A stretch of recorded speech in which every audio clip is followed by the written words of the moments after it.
Horrific images of the ocean itself on fire have been going viral worldwide. Here's how it happened.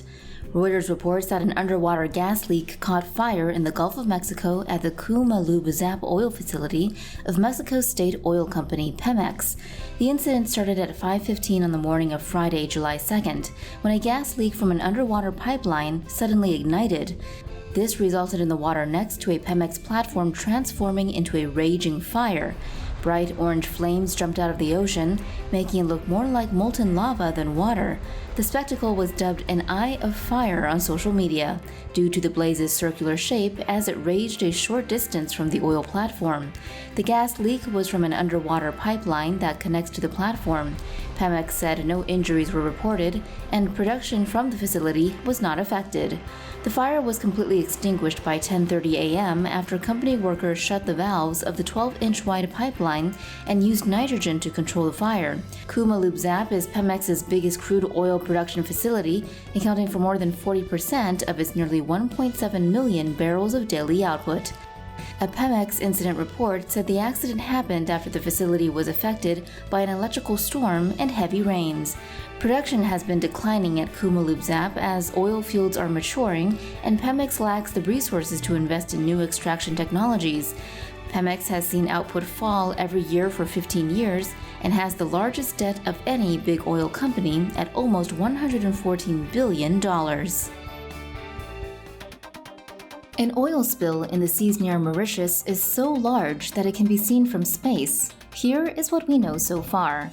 Reuters reports Mauritius has declared a state of emergency after a stricken tanker began spilling tons of fuel, causing an ecological disaster among the reefs to the southeast of the island nation.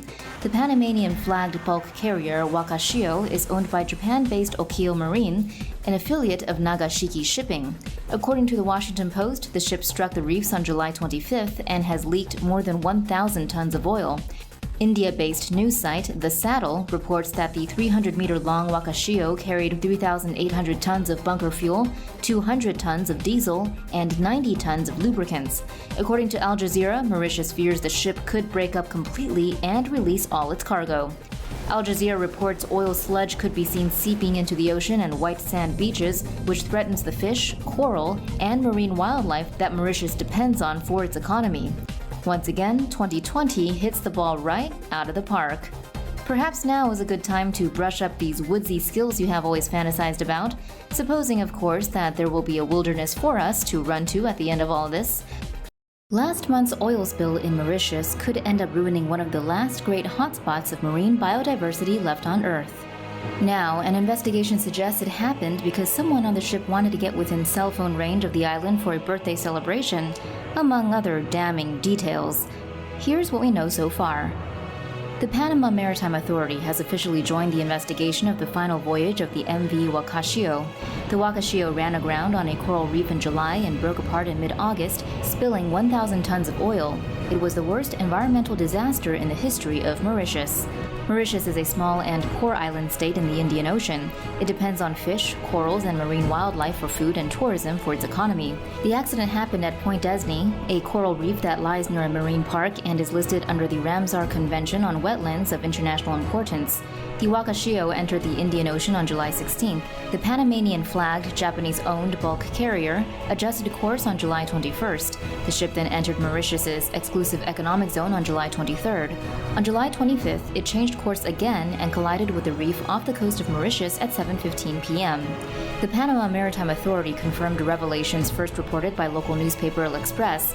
The Wakashio made a course change to get within 5 miles of Mauritius to pick up a cell phone signal for a crew member's birthday celebration. The investigation also found that the chart displayed on the Wakashio's electronic chart display and information system was the wrong chart and the wrong scale. This made it impossible to properly verify the approach of the coast and shallower waters. Mauritian waters are home to 1,700 species according to the UN Convention on Biological Diversity. Speaking to the BBC, Karina Chokan, a senior lecturer in marine biology at the University of Brighton, said there are very few such marine areas with such rich biodiversity left on the planet. An oil spill like this will impact almost everything there. Sunil Kumar Nandeshwar, the captain of the Japanese ship, was arrested last month and charged with unlawful interference with the operation of a property of a ship that resulted in unsafe navigation. The 58-year-old Indian national faces 60 years in jail if found guilty. An oil pipeline in Saudi Arabia was targeted by drones amid heightened tensions in the Gulf.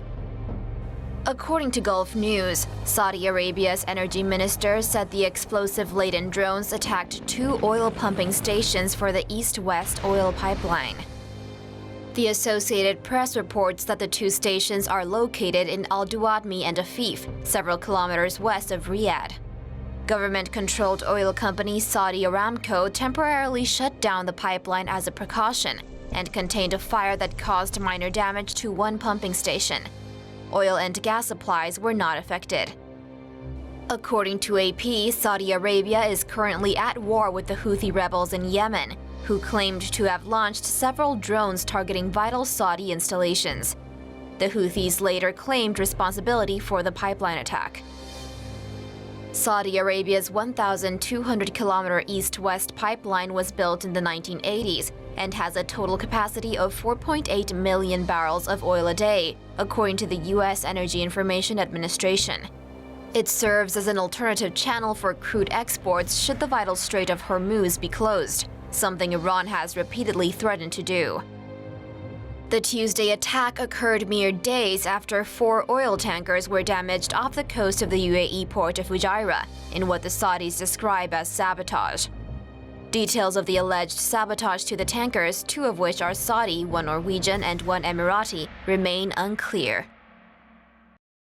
Shocking images show a massive Venezuelan oil tanker tilting dangerously near the island of Trinidad in the West Indies. According to CBS News, the giant ship is carrying more than 300 million liters of oil and is anchored in the Gulf of Paria, a gulf only around 100 kilometers across between Venezuela and the country of Trinidad and Tobago. The Venezuelan tanker has been parked in the Gulf for nearly 2 years, carrying around 1.3 million barrels of oil. That's about 5 times the amount of oil that the Exxon Valdez famously spilled in 1989. Environmentalists and scientists are extremely concerned that a storm at sea could cause the oil in the unstable ship to slosh around. Such a situation could cause the ship to flip over, which would lead to an oil spill much bigger than the disastrous Exxon Valdez oil spill. If this happens, the entire region will be covered in sticky oil for decades, causing a massive ecological disaster and destroying the unique beauty of the area.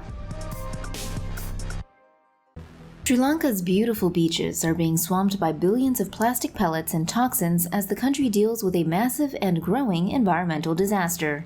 The disaster started when a fire erupted on a container ship after it anchored near the port of Colombo. The ship's owners have been aware of an acid leak on the ship for weeks, but say they could not fix the problem because Qatar and India would not allow the ship to dock there. Here are the details. The BBC reports that Sri Lanka is dealing with a growing environmental disaster as billions of plastic pellets, oil, and dangerous chemicals from a sinking ship smother its coastline. The container ship, Express Pearl, left the Indian port of Hazura on May 15th, heading for Colombo. The ship had earlier sprung a leak of highly corrosive nitric acid, but its owners claimed they had been denied permission by both Qatar and India to dock the ship. While it was anchored off Sri Lanka's Colombo harbor, a fire broke out on May 20th. Sri Lankan officials believe the fire was caused by the leaking acid. The ship then burned out of control for 2 weeks before settling in the shallow waters of the harbor. In that time, hundreds of shipping containers fell into the sea, releasing toxins and billions of plastic pellets into the ocean. The plastic pellets have already covered miles of Sri Lanka's famously beautiful beaches. Experts say the pellets still in the sea could travel as far as India, Indonesia, and Somalia. Local fishermen were told to stay out of the ocean, but the fishermen say they need to fish to survive and will need to be compensated by the government. Sri Lanka has launched a criminal investigation into the disaster and says it will seek compensation. For more news animations and explainers, hit the subscribe and bell button to join the TomoNews family. Thanks for watching.